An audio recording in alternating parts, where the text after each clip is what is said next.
Magandang araw po sa inyong lahat. Today, we, the lead nominees of the party list Mamamayang Liberal or ML, the multi-sectoral wing of the Liberal Party, filed their respective CONCAN for next elections, for the 2025 elections, to participate in the party list elections. We did that, not just to run, but to fight. Laban po ito sa lahat ng mga nagugutom, nagkakasakit, at namamatay dahil sa kapabayaan, dahil sa kasakiman, dahil sa karahasan at kasinungalingan ng mga pinuno natin. Laban po ito sa ating mga kababayan na nasira ang buhay at pamilya dahil sa mga pogos at online gambling na hinayaang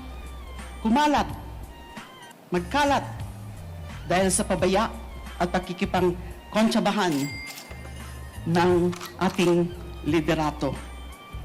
Laban po ito sa mga sundalo na nagpapakahirap, napuputulan pa nga ng daliri habang binabantayan ng ating teritoryo, ang ating mga karagatan at ang ating sariling mga isla.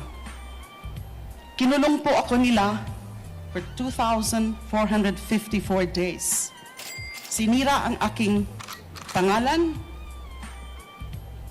pinatahimik at nalagay pa nga sa panganib ang aking buhay. But my conviction remains unshaken that the Filipino people deserve better. Mamamayang Liberal or ML represents the marginalized, those left behind by a system that ignored them. Nandito po kami, we are offering ourselves once again for public service. Kami, mga nominees, sila Congressman Ted Bagilat and Congressman Erin Tanyada, to be the voice, a strong voice for the marginalized, and to fight for true representation.